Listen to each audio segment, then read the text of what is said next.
좋아요, 구독.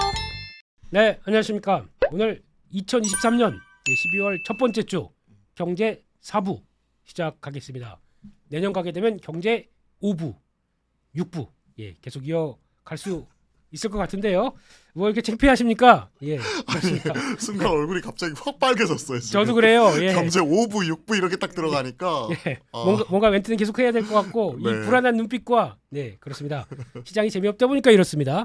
그래서 네. 재미없는 시장이지만 이럴 때 내년 전망과 함께 내년에 좋게 보는 섹터 우리 박창윤 지사님은 알고 있다. 그것을 캐보자. 이런 느낌으로 오늘 경제사부 시작하겠습니다. 안녕하십니까? 안녕하세요. 네. 인사도 안 드렸는데 훅 치고 들어오셔서 당황했습니다만. 제가 당황했어요. 얼굴 빨개진 거 보이시죠 지금? 다 아시면서 왜 이러십니까? 괜찮습니다. 뭐 제가 다 용인해 주셨어요. 네. PD님께서 다 해라. 하지만 조회수만 올려라. 이런 입장 쪽에서 그냥 뭐라도 던져야 되지 않겠습니까? 재미없는 시장에서. 재미없으면 잘라버리는 거죠. 그렇죠. 하시는 거죠 이제. 혹시나 보고 잘려 있으면은 그렇구나. 네. 받아들여야죠 그러면. 그렇습니다. 어떻게 잘 지내셨습니까? 11월 말 12월 초. 주식하는 주식쟁이 입장에서는 잘 못 지냈습니다, 솔직히. 그렇죠. 네. 이게 매일매일 바뀌어지는. 뭐 36초 반상도 아니고 반찬이 매일 바뀌어요. 이건 먹는 재미라도 있잖아요. 골라 먹는 재미라도 있지. 이거는 맨날 그 나물에 그 밥이에요. 그건 그렇습니다. 네, 그러니까 재미가 없어요. 그렇습니다. 이게 완전히 저희를 전 국민을 투자자들을 단타쟁이로 만들 것인가? 거의 그거 아니면은 할 게 없게 만드는 이런 시장 쪽에서 뭔가 확실한 돌파구 뭐 이런 뭔가가 없을까요? 답답해 죽겠습니다. 저도 답답해 죽겠습니다. 네. 종목장 완전 테마장이니까. 그렇죠. 일단 시장이 2,400m에서 2,500까지는 화끈하게 올라줬잖아요. 한 방에. 11월 초 중순까지는 화끈하게 올라줬고 11월 이제 중순 지나서 이제 이런 지수는 어느 정도 올라가는 걸 마무리한 다음에 지수는 2,500선 전후에서 치고받고 하고 있는 와중에 완전히 종목장 테마장. 딱 이러한 상황이죠. 퇴마가 아니고 퇴마가 아니야. 테마장. 네, 그렇습니다. 그럴 것 같아요. 지금 보면 결국은 11월 들어가지고 매크로 지표가 꺾였잖아요. 그렇습니다. 경제 지표가 좀 안 나왔고 특히나 최근에 이제 고용 지표 둔화되는 모습이 나오면서 금리 인상 끝. 내년도 빠르면 3월부터 금리 인하한다 얘기 나오면서 금리는 빠지고 있는데 경기 둔화, 침체 얘기 나오면서 오히려 강달러 이러면서 다시 한번 환율이 튀어버리니까 이 엇갈리는 매크로 지표 속에서 지금은 지수는 어느 정도 딱 거기 고만고만한 자리에 머물러 있고 지수가 머물러 있는 상황에서 수급이 쏠리는 테마, 종목 이런 종목으로만 돌아가니까 하루하루가 달라지는 것 같아요. 시장이. 아니 언제는 금리가 그렇게 올라서 떨어져야 된다. 떨어졌지 않습니까? 떨어지는 건 좋아. 근데 왜 안 환율이 올라가 버리네 이제. 환율 때문에. 환율이 올라가 버리잖아요. 환율 올라가는 게 결국은 경기 침체 얘기하잖아요. 강달러, 킹달러 다시 얘기 나오고 있으니까 결국은 우리가 11월 초 중순에 시장 올라갈 때 생각을 해보시면 환율하고 금리가 같이 급락을 했잖아요. 거기에 그 공매도 금지 양념을 딱 쳐줬고 그러면서 이제 시장이 화끈하게 달아올랐는데 그 이후로는 사실 시장을 주도하고 있는 주도 섹터라든지 아니면 그때 많이 빠졌던 낙폭 과대주가 일정 부분은 반등에 성공한 이후에 증시를 끌어갈 수 있을 만한 모멘텀 부재 이게 계속 11월 중순 이후부터도 계속 이어지고 있는 것 같아요. 그렇습니다. 실적 시즌도 끝났고. 재미없는 장세에 대한 해석 감사합니다. 근데 이렇게 되기 시작하게 되면은 보통 이제 플레이어들 이제 주변에 좀 주식 좀 치신다는 분들, 나 좀 친다 하시는 분들도, 우리 이사님을 대표로 해서 모든 주변 분들 요즘 뭐 하고 계십니까? 요즘에 그냥 시간을 녹이는 것 같은데요, 그분들도. 시간을 녹이는. 야, 올해 장사 끝났잖아, 접어 하면서 이제 내년 먹거리에 대해서 고민은 하시는데, 먹거리에 대한 고민. 내년 먹거리에 대한 고민. 이건 주식쟁이를 당연히 하는 문제고. 그렇죠. 근데 이제 당장 이런 상황에서 내가 귀신같이 매매해가지고 따라가실 자신이 없으신 분들은 저희 그러신 분들 대다수 투자자분들은 그냥 요즘에는 그냥 시장 차분하게 관망하는 그런 분위기인 것 같아요. 그렇군요. 제가 아시는 분들은 딱 제가 대표적으로 그렇게 보는 분들이 있습니다. 매매 빠르게 해서 진짜 단타 잘하시는 분들 한 분. 이분은 바쁘니까 끊어. 전화 연락도 못 하겠고 물반 고기반. 그렇죠. 딱 요즘에 그 테마주 잘하시는 분들이 진짜 물반 고기반이에요. 딱 그렇더라고요. 요즘에 정태주 핫하잖아요. 그러니까 이분은 다른 거 그냥 뭐 시장에서 움직이는 건 다 좋다. 뭐 무슨 그 어려운 바이오까지 다 하시는 분이다 보니까 이런 분은 바쁘다. 요즘에 그쵸 마이코 플라즈마 폐렴, 독감 이런 것들. 아니 저는 솔직히 말씀드리면 너무 빨라, 너무 어려워. 모르겠더라고요. 그것도 하루 갔다가 또 쭉 쉬다가 또 올라오고 이거 어떻게 매매합니까? 그렇죠. 그나마 요즘에 연속성이 있었던 게 가상자산. 그렇죠. STO 쪽이죠. 그렇죠. STO 쪽이나 또 가상자산 관련된 비즈니스를 하고 있는 쪽, 아니면 게임즈라고 하더라도 코인 관련 비즈니스를 하는 쪽, 이런 쪽은 연속적으로 반응이 꾸준히 나오더라고요. 그런데 그런 쪽 말고는 어려워요. 진짜 없죠. 매일 달라서요. 그러니까 또 한 분은, 그러니까 이분은 그냥 뭉텅뭉텅 들어가가지고 한 번에 이렇게 추세 맞춰가지고 빡빡하는 이분 지금 뭐 하고 계신지 아십니까? 뭐 하고 계세요? 한국에 없습니다. 떴네요. 네. 따뜻한 곳으로 떠나셨구나. 지금 요즘에 저기 건기 딱 제일 성수기인 곳. 그 지난주에 보니까 그럴 것 같아. 그냥 한 달 저기 트레킹이나 하다 올게. 그러면서 그다음에 우리와 반대는 남반구가. 저 호주. 어떻게 하셨어요? 남반구니까 반대. 오세아니아겠죠 뭐. 방구. 네, 방구. 그래서 거기 가버리시고 훅 떠나시더라고요. 그분이 위너네요. 장 안 좋을 때는 그러니까요. 쉬는 것도 투자다. 그래서 그럼 형 뭐 갖고 있어? 뭐 살려고 그랬더니 말도 없이 그냥 됐다. 트레킹하면서 인생을 즐기겠다. 그분은 좀 포트를 좀 가볍게 만들어 놓고 가시지 않으셨을까? 거의 떠나시려면 그렇게 하지 않을까요? 11월 중순에 그래도 나름 IT나 뭐 이런 데 갖고 계신 분들은 신고가가 꽤 많이 났잖아요. 맞습니다. 그러니까 그런 것들 좀 일정 부분 챙길 거 챙기고 연말 양도세 뭐 이런 거 좀 주머니 좀 가볍게 해서 넘어가자 하시는 분들은 좀 여행도 많이 떠나시는 것 같기는 해요. 그렇습니다. 이러고 봤더니 바쁜 사람은 바쁜데 이게 좀 크게 하실 분들은 떠나는 이런 상황을 봤을 때 장이 이 모양이구나 이런 생각이 들더라고요. 솔직히 말씀드리면 제가 테마주 매매는 잘 못해요. 그러니까 이상하게 한가하네 연말에. 바쁘시는 분들은 되게 바쁘잖아요. 나 지금 빨리 지금 일자리 올라오잖아. 지금 이민청 이러면서 지금 열심히 누르고 계시고 그렇죠. 팔아야 되는데 제가 지금 이러질 못하네. 제가 그러다 보니까 몸이 무겁잖아요. 매매 스타일을 지난번에 좀 보다 보니까 충분히 느끼겠더라고요. 그래서 나는 이런 탱크 같은 매매 하시는 분 이렇게 알고 있다 보니까 그러니까 지금 이제 바쁘신 분들 따로 있어요. 바쁘신 분들은 솔직히 저희가 영상에서 뵙기 힘듭니다. 잘 안 나와요. 워낙 바쁘시니까 매매하기 바쁘니까. 그러니까요. 그렇죠. 맨날 하는 얘기가 형 거기 가서 이거 하면서 출연료 얼마 벌어? 그 시간에 차라리 틱틱이라도 하고 스캘핑이라도 하고 단타 치면 돈이 더 되는데. 그래서 형 요즘 매매 감 떨어졌어. 왜 그래? 이런 얘기하고 있는 거 보니까. 그러니까 그걸 좋아하시고 그다음에 이런 장에 잘 맞으시는 분들이 있어요. 그렇습니다. 그러니까 완전히 저도 트레이더거든요. 근데 트레이더인데 트레이더라고 해가지고 맨날 단타만 치는 게 아니에요. 그렇죠. 저같이 추세 추정 트레이딩 하시는 분들은 보통 이제 주도 섹터가 나왔었을 때 그냥 주도 섹터 흐름 꺾이기 전까지 계속 따라가는 이런 흐름이니까 오히려 최소한 스윙 이상 아니면 몇 달씩 끌고 가면서 추세 꺾이기 전까지 하는데 트레이더 중에서도 스캘핑 하시는 분들 계속 벗겨 먹으시는 분들은 테마주 잘하시는 그러신 분들이 요즘에 제일 바쁘더라고. 연락도 안 돼. 잘. 요즘 보니까 또 스윙 개념이 스윙이 저희가 보통 들어갔다 2, 3일 최소 3, 4일까지 보지 않습니까? 그렇죠. 많게는 그렇죠. 한 1, 2주까지도 보기도 하죠. 요즘 아니랍니다. 요즘의 스윙은 1박 2일. 아니 최소한 요즘에 날 34원이잖아. 3일 사고 4일 팔고 이래야 되는 거 아니에요? 스윙도 짧아져야 된다. 이러면서 34원이 아니구나. 그리고 또 하시는 게 요즘 또 유행하는 게 그게 있습니다. 시간의 매매. 그러니까. 이거 그러니까 급락해 좀 정체돼 있다가 시간에서 거의 이걸 어떻게 알고 하신지 모르겠어요. 근데 요즘에 시간에도 어려운 게 보통 이제 본장에서 이제 급등이 나오고 종가가 고가로 끝나면 시간에 추가적으로 또 띄워놓고 시작을 하잖아요. 근데 요즘에 머리를 많이 써서 그런지 종가 고가로 끝내놓고 시간 외에서 던져버려요. 그걸 들어오고 오는 걸 봐서 거기다 던져버리더라고요. 그건 이제 좀 한 테마 지난 다음이고 새로운 테마는 4시 반이 기점이랍니다. 이런 것까지 4시 반에서 보통 거기서 출발을 한대요. 제 주위 분 중에서 좀 바쁘신 분들은 이러신 분들이 계세요.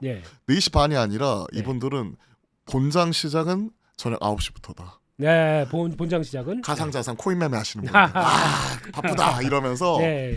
이제 시간에까지 우리 6시면 다 끝나잖아요. 그렇죠. 그리고 나서 이제 저녁을 먹어. 네. 그리고 반찬 한잔 딱 하세요. 네. 그러면 딱 들어오면 8시야. 아하. 그때서부터 이제 시작을 해볼까 하고 컴퓨터랑 이런 거 세팅하시고 9시부터 네. 딱 12시까지 매매하고 12시에 이제 집에 들어가시더라고요. 그거 보셨습니까? 와. 장중에는 네. 코인이 생각보다 많이 안 움직여요. 저희 끝나고 나서는 그치. 움직입니다. 왜냐면 이제 직장인분들 퇴근하시고 네. 퇴근하시고 나서 움직이니까 그렇더라고요. 그때 바쁘시더라고요. 참 이게 주식이 안 되려다 보니까 뭘 별 이상한 게 뭐 물론 이것도 하나의 자산이라고 쳐줘야 되겠죠. 근데 이게 막 시소 게임이 나오다 보니까 정신이 없네요. 제가 어제 네. 이거는 또 TMI일 수 있는데 네. 제가 업비트나 비썸 계좌가 있잖아요. 보통 우리는 흐름을 따라가야 되니까. 네. 근데 이게 하도 오래 안 쓰다 보니까 막혀 있더라고. 예, 그래서 제가 어제 휴면 계좌. 휴면 계좌. 네. 유식한 말. 역시 전문 용어. 제가 사람입니다. 휴먼. 휴먼 계좌. 휴먼 계좌. 휴면 계좌. 그렇죠. 네. 이게 우리 딱 영어잖아요. 딱. 네. 근데 이제 이거를 또 풀어야 되더라고요. 그래서 풀어야 됩니다. 네, 풀어야 되더라고요. 네. 그래서 1원을 입금시켜가지고 막 이거 어제 했습니다. 아이고 드디어 이제 다시 어제 했습니다. 참여 준비를. 근데 네. 이게 휴먼 인덱스면 안 되는데 거기서 저까지 이제 참전을 해야 되나? 네. 그러니까 그분이 말씀하시더라고요. 네. 창윤아, 주식은 내년에도 할 수 있지만 코인은 지금밖에 못해. 인생 기회야. 질러! 하는 거야. 네. 그래요 형님? 최소 흐름이라도 따라가야 되잖아. 바로 이제 업비트에서 딱 이런 입금 받고 네. 휴면 계좌 바로 풀었죠. 바로 풀고 이제 바로 아직까지 풀고. 입금 제한이 있을 겁니다. 아 그래요? 네. 아직 입금을 안 했어. 야 그래 아직까지 휴면 됐다 보면 이제 100만 원이 일단 한동 겁니다. 네. 그거 늘려줘야 돼요. 아. 그래야 이제 그 다음에 들어가는데. 너무 잘하시는데요. 그걸 미리 해놨죠 저는. 미리 해서. 저는 역시 빠르시네요. 코인 합니다. 코인 하는데 이제 이게 이제 코인 얘기가 아니에요. 경제 코인부가 아닙니다 지금요. 그렇죠. 지금은 이제 주식 쪽이다 보니까. 근데 우리가 내년도 농사에 대해서 얘기를 할 때 농사 꼭 빼놓지 않고 얘기해야 될 게 또 가상자산이에요. 그렇죠. 내년 또 이제 코인 반감기 뭐 얘기 나오고. 네. 그렇죠. 그렇습니다. 그 얘기를 조금 이따 하려고. 그렇죠. 미리 너무 달렸네. 네, 그렇습니다. 그래서 지금 시장 얘기하는 중입니다. 시장 얘기. 시장이 재미없어서 그래. 시장이. 자, 그러면은 이렇게 된 마당에 내년의 시장의 큰 그림 어떻게 그리고 계십니까, 우리 이사님은? 당장 이번 달도 모르는데 내년 큰 그림 그릴 수 있을까요? 이 얘기를 제가 한 4-5번 했거든요. 다른 방송에서도 다 똑같은 얘기예요. 다 마찬가지일 거 아니에요. 근데 뭘 지금 이런 분위기? 냉정하게 말하면 지금은 지수는 막혀 있고 종목장이잖아요. 네. 근데 이런 분위기가 좀 더 이어지지 않을까? 그럼 그래도 내년 1월 효과하고 1월 장세는 조금 좀 뭐 그래도 있을 것 같기는 해요. 뭐 세스라든지 그다음에 JP모건 헬스케어 컨퍼런스 그리고 2월에 모바일 월드 콩그레스 뭐 우리가 맨날 얘기하는 거 있잖아요. 그 3종 세트? 그렇죠. 그리고 지나가면 뭐 아스콘이 AACR이니 뭐 삼성을 넘어가면 그런 얘기 나오겠죠. 그렇죠. 뭐 이런 것들을 차치하고 저는 AI 트렌드 자체는 연말 연초 계속 흐름은 지속이 될 수 있다. 계속된다. 그렇죠. 작년에도 제일 뜨거웠던 게 작년 12월 달에 제일 뜨거웠던 게 AI랑 로봇이었거든요. 그때 막 부르기 시작해서 이번 때쯤이었는데. 그때서부터 시작을 했던 것 같아요. 네. 그러면서 이제 로버트 치킨, 치킨, 로봇 팔이 이제 치킨도 튀겨주고 이런 로봇 얘기 나오면서 예전에는 아버지 치킨이, 저번에 때 잡으셨던 아버지 치킨이, 아버지 치킨, 로버트 치킨, 뭐 이런 것들처럼 시대적 변화를 반영하는 AI 트렌드는 계속 지속이 되지 않을까 그렇게 본다면 내년 1월 17일에 갤럭시 언팩이 있고요. 그리고 1월 말에 갤럭시 이제 S24가 출시가 되잖아요. 그때 이제 가장 바뀌는 거 없던 게 새로 생기는 게 시장에서 프레시하고 사람들이 환호하는 거잖아요. 그렇습니다. 그게 바로 이제 AI 폰 갤럭시 S24, S24에서 가우스 탑재된 온 디바이스 AI 쪽 이런 트렌드는 좀 더 만들어지지 않을까 하는 이런 생각. 이거 다 좋은데요. 있습니다. 지금 시장 얘기를 하고 있는데요. 근데 시장이 결국 우리가 주목을 하는 것 자체가 말씀드렸잖아요. 모멘텀 공백 구간에서 하나의 주도적인 트렌드가 나와야 되는데 이런 AI 트렌드, 이런 흐름 속에서의 종목장 이런 모습이 연말 연초에 계속 지속이 될 수 있기 때문에 시장 전반적으로 여기서 뭐 2,800 갑니다, 3,000 갑니다, 뭐 지수가 어떻습니다 이런 거보다도 하나의 주도적인 트렌드와 이런 부분을 찾는 게 더 중요한 것 같아요. 그건 당연히 중요하죠. 지금은 방송입니다. 방송의 묘미는 중요한 건 이제 뒤로 약간 좀 밀려놓고 거기서 처음에 이렇게 좀 매크로를 누가 알겠어요. 연준 회장도 모르고 아무도 모르는데. 자, 그러면 여기서 한번 찍어보겠습니다. 자, 내년 코스피 지수 상단 몇 대 몇? 상단은 그래도 최악은 지났다 하면서 우리가 2200대 찍고 왔으니까 네. 그래도 내년에 뭐 2800에서 3000 얘기를 하잖아요. 네. 그러니까 저도 그래 지르자 3000. 3000은 간다. 3000 가자. 네, 3000은 간다. 자, 월봉인데요. 3000이면은 요맘쯤. 네, 지금부터 2500 한 25% 지수 25%. 그리고 추가적으로 내년에 뭐 금리 인하가 뭐 100bp가 패드에서 나올지 어쩔지는 알 수는 없겠지만 네. 결국 유동성 이런 장이 나오게 되면 개인적으로는 기존의 저기 3,300선 네. 윗선 있잖아요. 네. 거기까지 한번 두드려주면 좋지 않을까 하는 개인적인 바람은 있어요. 예. 시장한테 부탁하는 네, 분이세요? 제일 부탁을 하면서 원래 기도매매가 정석이잖아요. 그렇죠. 사놓고 이제 제 마음을 담아서 원금 회복하게 해주세요. 올라가게 해주세요. 예, 그게 기도하는 거잖아요. 예, 정화수 한 자 떠놓고 예. 기도해야죠. 그렇습니다. 그러면 상단부 3천, 하단부는 어느 정도 보십니까? 하단 자체는 이번에 찍었었던 저점이 2200선이잖아요. 예, 2250 밑으로 이제 초반에서 어느 정도 그때 PBR 0.8배, 0.83, 86 그 사이에서 왔다 갔다 하면서 만들어줬기 때문에 네. 내년도 이익 체력 회복하는 거 감안하면 올해 기록했었던 저점 이거는 깨지지 않을까. 올해 그러니까 이거는 지켜주지 않을까 지킨다? 생각을 해요. 예. 그러면 그래요. 2200 저점. 2200. 네. 딱 요 정도쯤 되겠네요. 네 맞아요. 이번에 기록했었던 부분. 박스권 요 정도쯤 위로는 그러면 주식 사야겠네요. 그렇죠. 지금 사야 될 때죠. 내년에 3천까지 간다라고 하게 되면 그냥 러프하게 뭐 사시려면 뭘 사야 될지 모르시는 분들은 그냥 저는 네. 전자하고 닉스는 빠질 때 사서 그냥 네. 내년 말까지 기다리면 먹지 않을까 생각을 해요. 빠질 여기서 때, 빠질 네. 때 사면 여기서 최소한 그래도 20% 이상은 나오지 않을까 네. 생각을 합니다. 근데 보다 보니까 하이닉스에서 최근에 IR 컨콜한 거 한번 보셨습니까? 계속 체크는 하고 있어요. 예. 리포트랑. 거기서 그런 내용이 나오더라고요. 혹시 어떤 분이 그렇게 문의했거든요. 혹시 내년 경기 침체가 왔을 때 더블 딥 가능성에 대해서도 염두를 해야 되는 거 아닙니까? 이런 얘기들. 우리가 뭐 디플레이션, 스태그플레이션, 더블 딥 계속 그런 우려는 있잖아요. 경기 네. 침체 얘기가 나오니까. 네. 근데 그럼에도 불구하고 우리가 하이닉스가 저번 시간에도 한번 얘기를 했었는데 네. 바텀아웃 얘기할 때는 우리가 미리 지레 겁먹을 필요는 없다는 생각을 항상 가지고는 있어요. 그렇죠. 경기 침체가 오더라도 반도체 다운 사이클 자체는 이미 숫자적으로 2분기를 저점으로 끝났다 하는 생각을 가지고 있기 때문에 네. 오히려 이런 회복 국면에서 만약에 경기가 안 좋아지더라도 그 안에서 회복이 되는 이런 산업이나 섹터가 있으면 오히려 이쪽으로 수급이 집중이 되면서 이쪽은 더 좋지 않을까. 차별화가 되니까. 네. 남들 다 죽어나는데 나는 성장해. 네. 그러면 오히려 그런 쪽은 기회가 될 수 있는 거죠. 그렇습니다. 더블딥 때문에 빠지면. 네. 그럼 우리 이사님 말씀으로 보게 되면 지금 현재 내년에 경기 침체가 오더라도 걱정 마라. 금리 인하 할 거다. 걱정돼요. 경기 침체하면 당장 먹고 사는 문제는 걱정이 안 되면 그게 사람입니까? 오늘 보고 깜짝 놀랐습니다. 깜짝 놀랐죠. 네. 경기 침체는 당연히 걱정이 되죠. 보니까 근데, 통계가 하나 나왔는데 네. 대한민국 국민 자산 구조에 대해서 나왔거든요. 네. 그중에서 나온 거 보니까 평균 가계 평균당 빚이 9,360만 원. 9천만 원대더라고요. 1억이네요, 거의. 거의 1억. 예. 네. 40대가 가장 힘들다. 네. 1억 한 4천 정도 되는 것 같고. 저도 힘듭니다. 네, 가장이에요. 네. 이렇게 해야 되는데, 그러면 내수는 힘든 거 아닙니까 이렇게 되면? 지금 네. 그 가계부채 같은 경우는 항상 뭐 문제가 되었었는데 이게 네. 표면화돼가지고 증시에 악재 요인으로서 작용하는 것 자체는 그렇게 못 봤어요. 오히려 이런 그 가계부채라든지 브릿지론, PF 뭐 이런 부분을 연결이 돼가지고 네. 만약에 문제가 터지고 불거진다. 네. 그러면 이제 하나의 중요한 이런 것들이 문제가 될 수 있는 소지는 있는 거죠. 여지는 있는 거죠. 네. 하지만 우리가 얘기를 할 때 내년 4월에 총선 있잖아요. 그러다 보니까 그때까지는 눌러놓지 않을까 하는 우리 주식쟁이들의 희망 섞인 바램과 네. 그리고 그게 끝나고 나서도 어느 정도 이제 그 최악은 지났다는 이런 분위기 네. 뭐 이런 부분도 이제 서로 간에 계속 여의도에서 얘기는 나오고 있기 때문에 그렇죠. 그냥 이런 가계부채나 이런 부분 때문에 증시 어마어마한 악재다 이거는 저는 솔직히 말해서 못 봤어요. 예전에 카드 사태 있었잖아요. 2003년도에 힘들었었죠. 네, 그때는 난리였는데 사실은 제가 그때는 주식을 안 해가지고 그때 못 봐가지고 고등학생? 대학생이죠. 좀 낮춰드리려고 했었는데 그런 거였어요?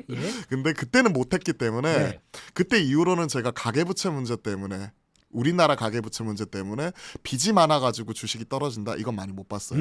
그 가깝게 제가 봤던 거 중에서 그 2011년도에 그때 우리가 피그스 얘기하고 그렇죠. 유럽 재정위기 나왔었을 때 네. 그때 이제 그게 문제가 돼가지고 불거지는 건 봤었는데 그때 이후로 이런 것들이 크게 이제 증시장 전반을 악화시키는 요인이라고 보기보다는 네. 오히려 뭐 건설주라든지 PF가 많아가지고 문제가 생긴다, 은행 부실 채권 문제 뭐 이런 부분으로 인해서 하나의 섹터가 흔들리는 이런 부분은 보았죠. 혹시 그때 가장 문제가 됐었던 그리스.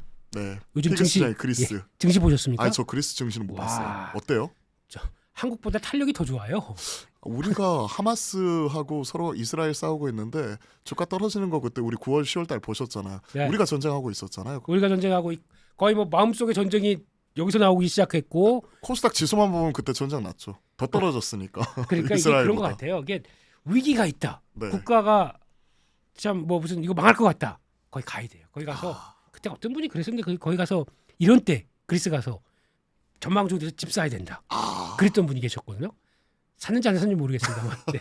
아니, 항상 저는 머릿속으로는 전 세계를 투자하죠. 만약에 전 세계 투자 생각하면 인도 투자해야 될 것 같은데요. 인도 저는 포기하겠습니다. 거기 갔다가 그래요? 물갈이만 일주일에 3번 하는 이런 고생하셨구나. 예, 이런 나라에서 아니 요즘에 인도 쪽이 증시 분위기가 되게 좋대요. 인도 산업재나 은행들은 다 신고가 막 이러고. 네. 뭐 그쪽 분위기는 되게 좋다고 하니까 뭐 글로벌 투자하시는 분들은 뭐 이런 것들도 확인해 보시면 되겠죠. 근데 보통 이제 선섹스 지수 들어오는 종목들하고 네. 그걸 보면서 막 와 인도에 대한 변화 보면서 거기 막상 딱 뭄바이 공항에 내리잖아요. 네. 네. 일단 물로 고생 한 일주일 설사해야 되고 해야 되고 뭐 사람이 네. 예, 인도에 대해서 많은 얘기를 하고 싶지만 예, 저희도 모르겠는데 이제 인도 얘기까지 할 수는 우리 없습니다. 얘기하다가 우리 한국 증시를 얘기하고 있는데 지금 인도에서 물갈이가 문제입니까 지금? 예, 아무튼 그렇습니다. 전 세계를 돌아다니면서 투자의 기회는 보자. 네. 네, 하지만 일단 시장은 내년에 3천까지는 보는데 하방은 좀 제한적으로 보고 있다. 하방은 제한적으로. 그리고 그 가장 결정적인 근거는 결국은 최악은 지나고 유동성. 이제 이런 부분이 터지는 부분이고 네. 국내 GDP 경제 성장률 보더라도 결국은 이제 뭐 저성장 국면이 좀 더 고차가 되기는 하지만 네. 올해 1% 초반에서 확실히 내년도에는 좀 더 성장하는 그림으로 가지 않을까. 뭐 OECD나 뭐 한은이나 IMF나 뭐 이런 전망치 내놓으면서 맨날 바뀌긴 하지만 네. 그래도 최악은 지나가가지고 성장하는 그림이 나오고 있다. 그리고 올해 미국이 3분기 GDP 성장률이 그때 5% 찍었을 때 우리 1% 초반이었잖아요. 그렇죠. 그러면서 이제 환율 격차도 이렇게 큰 폭으로 커졌는데 이런 문제가 되었던 환율 그러니까 킹달러 자체도 어느 정도 좀 하향 안정화되면서 환율이 낮아지게 되고 외인들이 올해 열심히 팔아 제꼈던 부분에서 이제 IT를 중심으로 다시 한번 어느 정도 돌아오지 않을까 하는 이런 기대감들도 있기 때문에 결국은 내년에 뭐 상고하저 상저하고 뭐 말은 많고 지수가 뭐 3,000이다 2,800이다 뭐 이런저런 말은 많지만 개인적인 결론은 이러한 상황에서도 돈 잘 벌 수 있는 기업들 뭐 이런 부분에 좀 줄을 잘 서야 되지 않을까. 시장의 큰 그림을 한번 그려봤기 때문에 이제 그러면 우리 박창윤 이사님이 좋아하는 또 요거는 이건 사야 돼 이 모드로 내년에 봐야 될 섹터 요거 한번 좀 챙겨보도록 하겠습니다.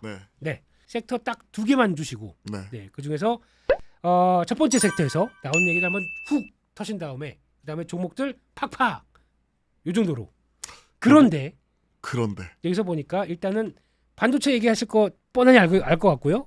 이미 선수끼리 눈빛 교환 딱 이거 했잖아요 지금. 네. 그리고 딱 이거 딱 들어갔잖아요. 딱딱. 예. 그래서 그 다음에는 무슨 섹터가 이제 하나가 더 있을까? 이게 이제 궁금한 건데. 돈 벌 수 있는 섹터. 그렇죠. 예, 돈 버는 섹터. 돈 버는 섹터. 2024 박창윤 이사님 때문에 나 집 샀다. 가능하시겠습니까? 내내 원금 회복했다. 이 소리 들어봤으면 좋겠어요. 원금 회복. 저희 최고의 숙제죠. 네. 항상 우리 원금 회복이 최고. 저 주식하는 목적은 뭐다? 원금 회복이다. 항상 말씀드리거든요. 그렇죠. 우리 마음속의 고점 혹은 한 번이라도 찍었던 계좌의 고점 한번 찍는 게 우리 또 이제 원금 회복이잖아요. 맞습니다. 그리고 여의도의 주식쟁이들의 원금은 기본이 100억. 목표 딱 그런 게 있잖아요. 또. 내 마음속의 원금. 내 마음속의 원금. 나 원금에 지금 얼마만큼 했어? 이런 것. 예, 나의 이 어려운 상황을 탈피해서 발하려고 할 수 있는 그렇죠. 그런 천국의 계단. 그 졸업하는 기준 100개 뭐 이런 100억? 거 원금 찍는 걸로. 자, 그 천국으로 가는 계단 만들어 주십시오. 어떤 섹터? 결국 우리가 처음에 얘기했던 게 반도체였잖아요. 반도체가 지금 보면 결국 우리가 2,300 밑에서 2,500까지 올라왔을 때 시장을 주도하는 걸 생각을 해보세요. 외인들의 수급이 유입이 됐었죠. 그렇죠? 코스피에서는 코스닥보다 코스피가 좀 더 강했어요. 코스닥에 올라왔을 때는 결국 2차 전지를 중심으로 한 낙폭 과대주가 올라왔었고 그리고 코스피에서는 SK 하이닉스가 그때 신고가를 경신을 했고 다시 한번 삼성전자도 7만 원대 윗선까지 올라오면서 결국 외인들의 수급을 중심으로 IT 소부장이 갔었죠. 그렇습니다. 대형주가 끌어줬었고 네. 그리고 그 밑에 단에 있는 다수 종목도 우리 이 시간에 많이 얘기를 했었던 그렇죠. 예를 들어 뭐 하나 마이크론이 되었던 네. TFE가 되었던 주성 엔지니어링 뭐 이러한 종목들이 그때 신고가를 뽑았었잖아요. 근데 문제는 그때 말씀하셨던 종목들이 한번 신고가 뽑고 지금 쉬고 있죠. 네, 쉬고 있죠. 많이 밀렸습니다. 왜냐하면 그럴 수밖에 없죠. 와. 지수가 예. 2300에서 2500까지 올라올 때 낙폭 과대주와 네. IT 대장주들이 소위 IT 소부장 그 네. 안에서 핵심적인 종목들이 신고가를 뽑았고 네. 그리고 지수가 지금 3주 넘게 쉬고 있잖아요. 네. 그 기간 동안에 먼저 신고가 뽑은 애들이 차익 실현 나오면서 네. 완전히 테마다 개별적인 종목이다 이런 애들이 돌아가고 있으니까. 네. 근데 이런 종목들이 지금 보시면 추세가 다 깨졌나요? 20선 밑에서 완전히 박살났나요? 박살난- 한미반도체 보면 되죠. 한미반도체는 버티고 있습니다. 한미반도체가 HBM 대장이잖아요. 이거마저 밀렸으면은 좀 말 다 했죠. 그쵸. 네. 이러한 종목들은 현재 기간 조정 형태로 지금 버티고 있는 상황이었고 네. IT 소부장 내에서도 결국 HBM이 AI 트렌드 하드웨어였던 대표를 네. 하는 쪽이었잖아요. 네.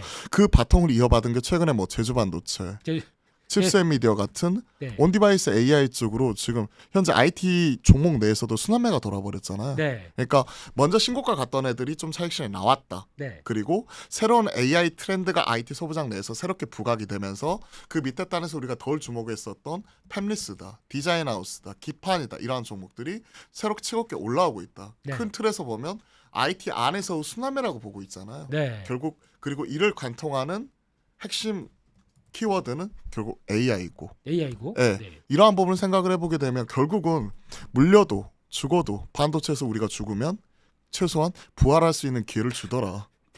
요즘 종교에 아니 기도한다 했잖아요. 네. 제가. 네. 참고로 종교에- 저는 무교입니다. 참고로 무교인데 네. 여튼 열심히 기도는 합니다. 천국 나오기 시작하고 아까 요즘 천국의 계단까지 나왔죠. 그렇습니다. 예. 그런 쪽에서 봤을 때 일단 반도체는 내년도 포트에서 기본적으로 깔고 가야 된다. 이렇게 조정 생각합니다. 나올 때 그럼 사야 되는 기회겠네요. 네, 사야 된다고 생각을 하고 있고요. 네. 뭐 고점 대비해서 조정이 좀 세게 나온 애들은 네. 진짜 올해 남들 조정 나올 때도 엄청 신고가 세게 갔었던 예를 들어서 TFE가 그렇죠. 최근에 뭐 1, 2주 사이 한 20% 정도 이상 더 떨어졌거든요. 맞습니다. 뭐 이런 종목들이 얼마 4만 전까지 다 8천 원. 신고가 와. 났었던 이런 종목이에요. 그렇죠. 그렇죠. 네. 보세요. 이러한 종목이 최근에 추세는 깨지긴 했지만 네. 주봉으로 보시게 되면 흐름 자체를 보세요. 계속해서 우상향하게 가지고 최근에 신고가까지 만들어놨을 때 몇 배가 올랐죠? 지금 이게 밑에서? 거의 작년 7월달에 올해 7월달에 그렇죠. 6월달 7월달에 한 10,000원에서 6개월 만에 만원에서 한 4배 올랐네요. 4배. 네, 48,000원까지 해가지고 4배 넘게 올랐죠. 5배 가까이 됐네. 네, 이런 애들 조정 나왔을 때 네. 오히려 다시 한번 튀는 거 확인하면서 이런 것들 돌파 잘 체크를 해야 될 것 같고요. 아, 예. 예. 그리고 지금 한미반도체 이런 종목들은 옆으로 기강 횡보하고 있는데 길게 보시는 분들은 결국 이러한 종목들 네. 흐름을 좀 체크를 하면서 좀 모아가도 되지 않을까. 그리고 대형주 선호하시는 분들은 네. 그냥 고민할 필요가 없어요. 내년에 네. 결국 지수가 상승을 하고 IT가 주도하는 장이면 결국 전자와 닉슨 갈 수밖에 없거든요.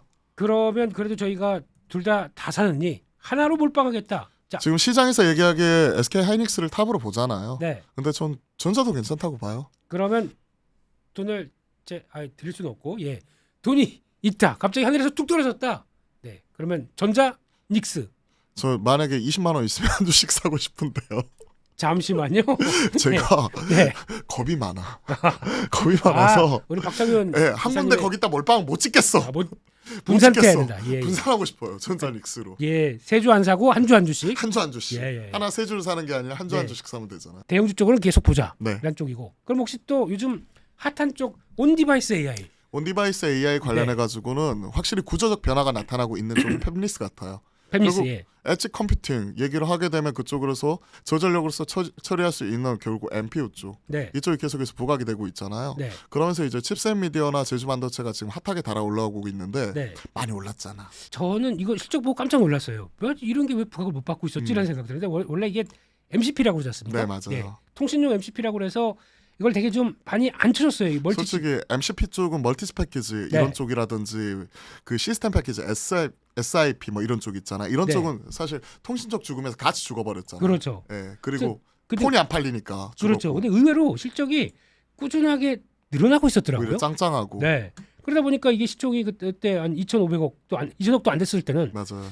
기회 아니었나라는 생각이 들어가지고 봤었는데 그건 네 생각. 이건 조심스럽게 또 M&A 관련된 얘기도 나왔던 걸로 알고 있어요. 그렇죠. 네, 예. 그런 부분도 있었고. 그러니까 보통 보니까 제주도에 뭘 하면 잘 되나 봐요. 아. 제가 제주은행 제주은행, 제주 맥주는 왜 그래요? 근데 제주 맥주는 가끔씩 훅훅 예. 제주 맥주는 왜? 주류 움직이게 되면 대장주입니다. 아. 그래서 우리 저희도 바꿀까요? 제주 사부. 제주 사부. 제주 사부? 네. 아, 제주 사부. 경제 제주 뭐 이러면서. PD님, 다음에 여기 감귤 하나라도 일단 먹여놓고 시작을 하려고요. 귤을. 그러면 저희 떡상합니다. 아, 떡상으로. 예. 그래서 그럼 AI 온디바이스 AI 관련돼서 그쪽으로 관련해서는 구조적 변화가 나타나는 팹리스인데 제주나 만약에 지금 현 시점에서 뭐 가온칩스 지금 대장이 3대장이잖아요. 네. 가온칩스 그리고 제주반도체 칩스앤미디어 이 3대장이거든요. 얘들이 부담스럽다면 신규 상장 종목에서 기회를 찾아봐야 되지 않을까. 퀄리타스요? 에이징랜드. TSMC 공식 파트너. 이쪽. 안 빠지고 버티네요. 에이징랜드. 저는 이쪽이 오히려 신규 상장주에서 기회를 찾아봐야 된다고 생각을 하고. 저 에이징랜드는 되게 좋더라고요. 좋습니다. 이 회사는 원래 DSP인데 이게 그 TSMC 결국은 이쪽이 총판이잖아요. 예전에 뭐 에디테크가 뭐 자기가 한다고 했는데 실질적으로는 공식적인 국내 유일 파트너는 에이징랜드고. 맞습니다. 그리고 ARM 관련된 ADP 파트너고. 관련해가지고 이런 쪽에서 좀 기회 요인 찾아봐야 되지 않을까. 네. 그렇습니다. 신규준데 괜찮을까요? 뭐 물량 부담 없나요? 에디테크는 저는 아니고요. 에이징랜드. 에이디테크는 솔직히 그때 예전에 신뢰 한번 깨져버리고 나서 저는 잘 안 보게 되더라고요. 보예수 물량 부담 없을까요? 이거 지금 이런 부분 신규 상장하고 나서 제가 그때 체크했었을 때는 그렇게 높지 않았던 걸로 기억을 해요. 그렇게 1개월 물량은 이미 이런 것들 같은 경우 이미 그 어느 정도 이제 시장에서 반영을 해가지고 소화를 하고 있는 과정이라고 생각을 하고요. 요즘에 뭐 3개월, 6개월 체크하는데 그렇게 크지 않았던 걸로 기억을 해요. 아예 신규 물량 나와라. 다 받아줄게. 그거 받고 그거 에코프로 머티가 그랬지 않습니까? 아니 에코프로 머티는 받아주지를 못했어. 첫날부터 올라갔는데 이걸 어떻게 받아요? 조정 나오면 다 받아주겠다가 아니라 그때는 개인 투자자분들이 대동단결하면서 가자 하면서 쐈는데 이날 다 받았습니다. 외국 거 다 소화했고 기관 절반 거 다 소화하더니 이 모양으로 만들었죠. 그렇죠. 그 첫날부터 다 받아버렸죠. 그러니까 아마 좋은 회사들은 이번에도 그럴 것 같아요. 보니까 물량 나오면은 받을 준비할 것 같습니다. 에이징랜드는 확실히 좋은 것 같아요.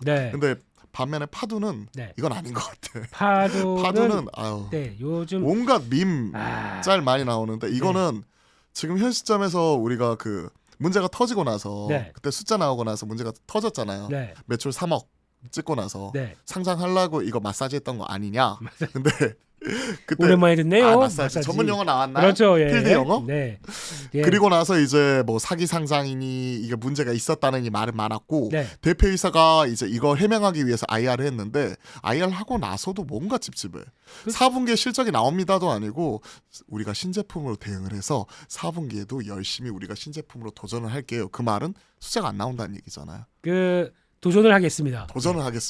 한마디로 지금 우리가 숫자 찍어준다가 아니라 지금 숫자 나왔던 건 여기서 끝이고 새로운 신제품으로 해가지고 새롭게 두드리겠습니다 하는 건데 2분기에 얼마예요? 6천 몇백만 원 나왔고 3분기에 3억 이 정도 나왔는데 4분기 숫자는 얼마일까? 근데 현재의 시총 이런 것들 생각을 해보면 1조 5천억에서 2조 밸류 받았던 게 지금 현 시점에서 아무리 팹리스지만 만약에 분기 단으로 매출 뭐 예를 들어서 3억 5억 찍고 있으면 이걸 어떻게 사냐. 지금 현재의 시총 이런 거 생각을 하면 보통 보게 되면 하나의 개별적인 이슈보다 업황을 먼저 봐야 되는데 업황 본다고 하더라도 이런 개별적인 이슈 가지고 또 문제가 될 수 있기 때문에 이런 거 다 체크해갖고 장애물 피해서 지뢰 피해가지고 넘어가는 게 참 어렵습니다. 보세요. 내년 만약에 지수가 3천을 가더라도 그 안에서도 대다수 분들은 돈을 버실 수 있겠지만 그 안에서도 꼭 깨지시는 분들이 있어요. DYPNF. 이거 맞고 결국에는 회사 문제 없으니까 돌아간다고 하더라도 돌아오는데 이게 시간이 너무 오래 걸립니다. 이때 깨졌었을 때 그때 이제 뭐 그 투자했었던 운용사였나요? 그때 그 대표분께서 이제 그 자기 신경을 담은 이 맞습니다. 레터라고 해야 되죠. 그게 막 열심히 돌아다녔죠. 포인트는 뭐였냐면 나는 어쩔 수 없이 지금 반대 매매로 털리지만 회사 좋아지니까 꼭 쥐고 있고 이게 기회라고 생각합니다라고 생각을 했는데 아직까지 시장에서 기회는 안 줬죠. 그러고 나서 저점 이거 다지는 거 보세요. 이거 그러니까 이렇게 한번 충격 받으면은 우리 수주 괜찮고 뭐 괜찮습니다라고 하더라도 되게 오래 걸리더라고요. 그렇죠. 결국 시장의 신뢰를 잃어버렸기 때문에 시장의 신뢰를 회복하기까지가 좀 더 시간이 필요하지 않나. 그렇습니다. 생각합니다. 반도체 얘기하다 거기까지 가버렸네요. 네. 그렇습니다. 네. 그러면 반도체 쪽은 우리 박창윤 지사님의 의견으로는 역시나 내년에 잘 될 것 같기 때문에 사부작 조정 나올 때 사자. 그렇죠. 정리 그렇게 해도 되겠죠? 그렇게 해도 됩니다. 네, 알겠습니다. 전자와 닉스 대장 가자. 전닉. 네, 알겠습니다. 거기까지 한번 말씀드렸고요. 다음으로는 또 그럼 마지막 남은 두 번째 섹터. 예, 박창윤 지사님이 보고 계신 내년 2024 요건 놓치지 말자. 요 섹터. 저도 계속 고민을 하는데요. 네. 신규 이런 것들 찾으면서 지금 뭐를 해야 되나. 결국은 AI, 로봇 그러니까 시장에서 새로 없던 게 새로 생기는 이런 트렌드는 지속이 될 수 있고 네. 그 안에서 가장 핵심적인 하드웨어나 결국 소프트웨어단 이런 부분을 준비를 하는 쪽이 결국은 IT 소부장 네. 그와 관련된 종목들이잖아요. 맞습니다. 그러니까 그런 종목들을 좀 앞에서 말씀드렸고 그 핵심은 HBM과 온디바이스 AI 네. 그 확산이 될 거고 또 다른 한 축에서는 생활 속의 가치 투자 컨셉으로 네. 제가 좋아하는 게 웹툰, 웹소설 이런 쪽이거든요. 콘텐츠. 근데 웹툰 관련된 콘텐츠가 네. 내년에 좀 되지 않을까 생각을 합니다. 예. 웹툰 이쪽이 뭔가 성과가 오면서 변화가 될 수 있는 네이버 웹툰 네. 이런 부분 생각을 하면 네. 가치가 한 5조 정도로 지금 얘기를 하고 있고 내년 하반기 미국 상장 얘기를 하고 있거든요. 네. 뭐 이런 쪽을 얘기를 하고 있는데 그와 관련돼서 이제 저는 그 네이버하고요. 예. 네이버는 포인트가 되게 많아요. 이런 친구는. 할만 체크할 게 엄청 많죠. 엄청 많아요. 예. 네이버는 일단은 번업단도 좋아요. 번업단은 1분기를 저점으로 해가지고 1분기에 3,200억 나왔거든요. 네. 3,200억, 300억 나왔는데 2분기에 3,600억, 3분기에 3,700억, 3,700억, 800억, 900억 한번 네. 보세요. 7, 8, 9. 7, 8, 9. 다시 내년 가면 7. 그렇죠. 1분기에 지금 3,300억이 보시면 그 전에 똑같았잖아요. 예. 9, 12, 3. 그러니까 작년 3분기, 4분기, 1분기까지는 어느 정도 3,300억대 다지다가 네. 보시면요. 그 2분기에 3,700억대 올라왔죠. 네. 3분기 3,800억이죠. 예. 내년 그 올해 4분기 3,900억이잖아. 이 레벨 단이 내년도에는 4천억대. 그렇죠. 4천억대 중반까지도 올라가더라고요. 네. 일단 번업단의 개선. 그리고 두 번째 결론은 지금 웹툰 콘텐츠 이쪽을 그렇죠. 말씀하시는 거죠? 그렇죠. 네. 그런 부분과 더불어 네. 이쪽의 웹툰 콘텐츠 자회사 5조 원 가치의 네이버 웹툰이 상장을 한다. 근데 문제는 아직 그 네이버 웹툰이 적자예요. 괜찮습니까? 그렇죠. 예. 근데 지금 올해 지금 거래 대금이나 이런 부분을 보면 1조 8천억. 네. 근데 우리가 얘기를 하고 있는 PSR 예. 뭐 이런 부분을 얘기를 할 때 그 네. 가치에 대해서 얘기를 할 때 저는 5조도 싸다고 생각을 하거든요. 5조도 싸다. 사실 두산 로보틱스 PSR 100배가 넘어가는데 그거야 비교할 뭐 그건 아니지만 예.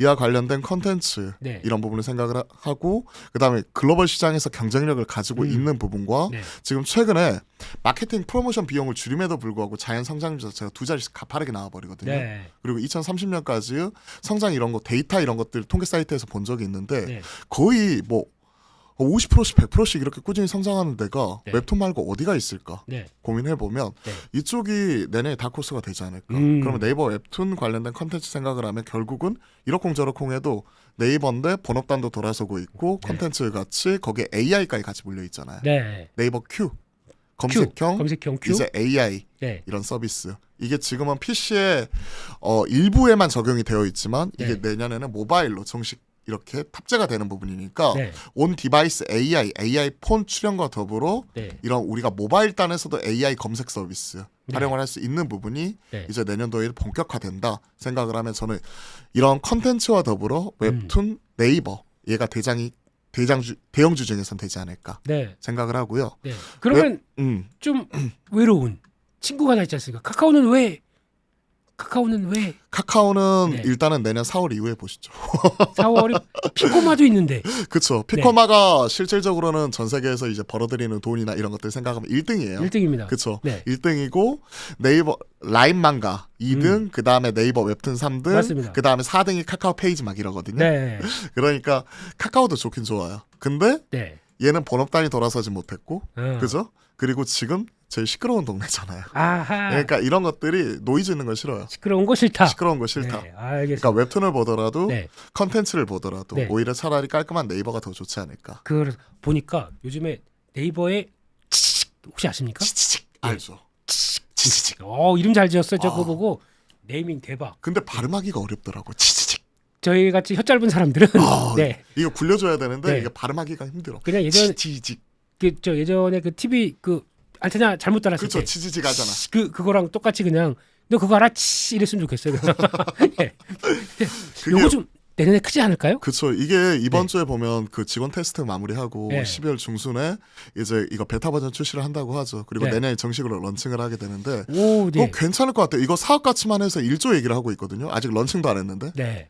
이게 게임 스트리밍 관련 서비스잖아요. 플랫폼으로 나오는 거고 풀 HD 관련된 이런 화질 문제 해결하고 후원 기능 뭐 이런 부분도 넣고 추가적으로 이제 트위치가 내년에 우리나라에 정식으로 이제 우리나라 뜨겠다 했을 때 거기에 있는 유저를 빨아들이는 이런 모습이기 때문에 사실 아프리카 TV도 있고 유튜브도 있지만 각각의 입장일단이 있거든요. 그 중간에서 얼마만큼 선전을 하는가가 관건일 것 같아요. 제가 보기에는 아프리카 TV는 수익 아닌 것 같아요. 트위치 그 국내에서 철수하는 거 가지고. 주가는 근데 되게 빠르게 반응이 나왔는데 과연 넘어갈 수 있을까? 저는 그래서 보니까 네이버의 그 내용들 쭉 보고 저희도 경제사부도 네이버로 이사 가야 되지 않나 이런 생각도. 네이버로. 왜냐면 처음에는 초기 프로모션 이런 거 좀 있지 않을까요? 그래서 유튜브의 대항마가 될 수도 있겠다는 생각이 근데 들어요. 우리가 경제 방송이잖아. 증권 방송이잖아. 거기는 게임 스트리밍 해야 되는데 우리. 그래도 혹시나 자리를 조금씩 이게 잘 돼서 이런 스트리밍 서비스 쪽에서 뭔가를 해준다 그러면 거기 가서 라이브 하고 있죠. 유튜브는 확실히 약간 색깔이 다른 게 지연 문제가 있잖아요. 그건 그렇죠. 그런 부분 때문에 약간은 결에 있고 아프리카는 확실히 문화가 달라요. 그쪽은 우리가 좋게 얘기하면 기부 문화고 안 좋게 얘기하면 그냥 별풍 뭐 이런 부분에서 이제 서로 간에 이걸 해야 되는데 그거하고 좀 안 맞지 않나. 조금 차이는 많죠. 차이는 많은데 아프리카 TV는 이제 별풍을 쏘시는 분들 특성을 보니까 코인이 잘 됐을 때. 맞아요. 그래서 기분 좋아서 그때 더 많이 쓴대요. 거기에 회장님분들이 많이 계시잖아요. 회장님들. 많이 싸주면 회장님. 회장님. 많이 싸주면 회장님. 회장님 충분히 되실 수 있습니다. 사회적인 문제 일으키고 싶지 않습니다. 그런 거 보면 미성년자들이 뭐 이제 부모님 몰래 이렇게 쏴가지고 문제 생기기도 하고 회장님 막 이런 소리 듣고. 그렇죠. 핸드폰이 막 엄마가 보고 깜짝 놀라고. 깜짝 놀라고. 그렇습니다. 그래서 저는 이제 핸드폰 결제 막아놨습니다. 소액 결제. 혹시 만약에 제 딸내미가 이거 큰일 나잖아요. 그렇죠. 그러면 안 되니까요. 알겠습니다. 그래서 콘텐츠 근데 저는 개인적으로 DNC 미디어 좋아하거든요. 저도 좋아요. 혹시 이거 아세요? 이번 그 나 혼자만 레벨업이 12월 10일 날 그러니까 이번 주 일요일인가요? 이번 주말에 용산에서 그리고 저기 영등포에서 시연회합니다. 프리미어 그 1, 2화 그러니까 나온랩 1, 2화 애니메이션 시연회 하잖아요. 그리고 14일 날은 미국에서 하고. 맞습니다. 이런 부분이 있고 그다음에 내년부터 이제 일본에서 정식 방영이 되는 거잖아요. 맞습니다. 시즌 제로 하게 되는데 중요한 거는 일본은 편성이 확정이 되었으니까 여기서 대박이 나게 되면 2부, 3부 계속해서 나올 거고 넷마블 네오 쪽이죠. 그쪽에서 이제 그 나 혼자만 레벨업 어라이즈 이게 게임 나오잖아요. 또 나혼랩이라고 해주십시오. 나혼랩. 혹시 보셨습니까? 짧아서 저 팬입니다. 제가 이거 소장도 하고 있어요. 이게 웹소설 원작이잖아요. 맞습니다. 그 추공 작가님 웹소설 원작 저희 집에 전편 다 모셔 있고요. 그다음에 지금 웹툰이 나오고 있는데 그걸 만든 스튜디오가 레드아이스 스튜디오. 맞습니다. 고 장성락 작가님. 그분 진짜 존경한 훌륭하신 분인데 돌아가셨잖아요. 고 장성락 작가님 레드아이스 스튜디오에서 지금 나온랩이 9편까지 나왔어요. 그게 이제 내년도에 이 웹툰이나 컨텐츠 쪽에서 뭔가 큰 변화가 나타나지 않을까. 그리고 그 첫 깃발을 꽂은 게 앞서 말씀하셨던 DNC 미디어랑 그리고 또 다른 한 축에서는 네이버. 이쪽이 가져가지 않을까. 그러면 공식이잖아요. 네이버 올라오면 뭐 사야 돼요? Y랩. 그다음에 MBT. 그렇죠. 공식이잖아요. 뭐 이런 것들. 그리고 또 이런 것들이 확대가 되면 웹툰 관련된 종목들 많잖아요. 앞서 미스터 블루도 얘기를 했지만 뭐 키다리 스튜디오가 되었던 뭐 등등등 뭐 쭉 웹툰 관련된 이런 종목들이 내년에는 오랜 부진을 싣고 그래도 이제 올라오지 않을까. 그리고 그 중요한 깃발 꽂는 쪽이 또 나온랩이기 때문에 이게 좀 잘 되길 저는 기도하고 있습니다. 진짜. 제가 보기엔 잘 될 겁니다. 주가 반응도 지금 나오네. 그래서 지금 최근에 이 얘기를 여기저기서 드리고 다니면은 이렇게 올랐는데 또 이거 하고 있네 그러시는데 잘 보시면 이거 월봉입니다. 월봉 보시게 되면 엄청 눌렸어요. 이거 코로나 때 이후에. 그래서 이거 뭐 특정 종목에 대해서 뭐 추천과 이런 내용은 아니라고 하지만 내년에 다크호스가 될 수도 있지 않을까. 나온랩을 열심히 잘 본 독자로서 바람이고요. 게다가 또 여기가 STO가 요즘 뜨지 않습니까? 아, 그렇죠. 네, 요걸 가지고 또 만약에 애니메이션 2기 나올 때, 2기 나올 때 그걸 가지고 조각 투자. 그렇죠. 그걸로 NFT로 확 던지는 겁니다. 네, 저작권이나. 그래서 그거 나왔을 때 그 인기가 그대로 반영돼서 일본에서 만약에 히트를 쳤다, 또 레벨업 되는. 아, 그렇죠. 1억 4천만 뷰입니다. 그렇죠. 네, 이 정도로 주가도 확실하게 일어나줬으면 좋겠어요. 아, 너무 이쪽으로 가게 되면 또 이제 저희 팬심이 너무 많이 나올 테니까 예, 그 정도까지만 하고요.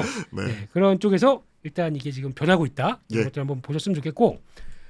그러면은 컨텐츠 쪽에서 한두 종목 더 얘기해 주실 건 없을까요? 컨텐츠도 뭐 스튜디오 드래곤 네네. 이런 쪽까지 약간 그쪽은 영상... 좀 모르겠어요. 솔직히 OTT 쪽은 넷플릭스. 네. 그러니까 CGV나 넷플릭스나 CGV나 OTT 이런 쪽 같은 경우가 되게 최근에 안 좋았던 게 네. 극장 밸류체인 그러니까 이런 제작사, 배급사 이런 네. 쪽이 코로나 이후에 가장 힘들었어요. 그렇죠. 그러니까 똑같은 이제 놀자주에서 보면 코로나가 세상을 바꿔놨는데 네. 코로나 이전에 없던 게 새로 생긴 그러니까 네. 글로벌 팬덤이 생긴 엔터 쪽은 이렇게 떠버렸고 네. 없던 게 새로 생긴 즉 강력한 OTT라는 경쟁자 넷플릭스부터 해가지고 디즈니 등 경쟁자가 생겼던 네. 우리나라 컨텐츠 제작 배급 이렇게 하는 쪽은 엄청 힘들어졌잖아요. 그렇죠. 이런 것들을 생각을 하게 되면 스튜디오 드래곤이나 CJ ENM이 무인도의 디바 보셨어요?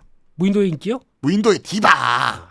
뭔 이번에 나온 그 넷플릭스 거요? 박민비 씨, 예. 그거 보면 그거 이후에 또 주가도 좀 핫하게 반응도 나오고 이거 했었는데 네.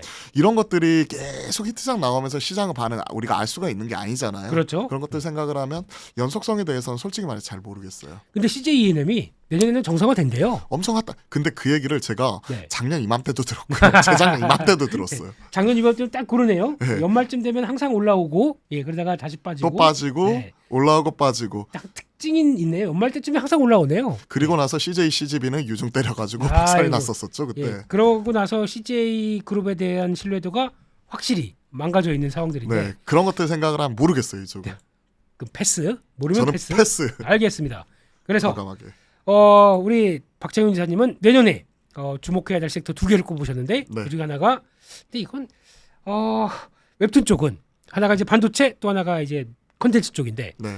좀 자세히 들어가게 되면 웹툰 이쪽이긴 그렇죠. 한데 컨텐츠 전반을 다 보는 게 아니라 컨텐츠 안에서도 보면 웹툰 네. 웹툰 쪽으로 저는 좀 보고 싶고 네. 일단 큰 틀에서는 앞서 말씀드렸던 네이버 웹툰 네. 그리고 DNC 미디어 뭐 이런 부분이 좀 큰 역할을 해주지 않을까. 일단은 컨텐츠 쪽 너무 깊이 들어가게 되면 저희가 종목 추천 느낌이 나다 보니까 그러면 안 되고 이 정도 얘기했으면 아실 분들은 아시지 않을까. 저희가 사실은 개떡같이 얘기해도 여러분들 다 찰떡같이 알아들으시잖아요. 네, 아이고 전 또 불안한 게 요즘에 이번 주에 너무 많이 이쪽을 얘기를 드려가지고 그래서 혹시 저 사람만 나오면 맨날 저 얘기만 하네. 그래서 혹시 그럴까봐 저는 또 중립을 지켜야 되고 그러다 보니까 그 정도로 해서 막 죽겠어요. 하지만 끊겠습니다. 알겠습니다. 네, 오늘 2024년 내년을 바라보고 있는 시황에 대해서 우리 박창윤 이사님과 또 내년에 이건 사야 돼. 이 섹터 2가지를 또 요렇게 저렇게 요모조모 한번 잘 살펴봤습니다. 저희 준비한 내용들은 여기까지 해서 마치겠고요. 아마 박창윤 이사님은 내년에 빠른 시일에 모셔서 다시 시장 얘기를 같이 한번 탈탈 털어보도록 하겠습니다. 네, 알겠습니다. 오늘 함께해 주셔서 감사합니다. 네, 감사합니다.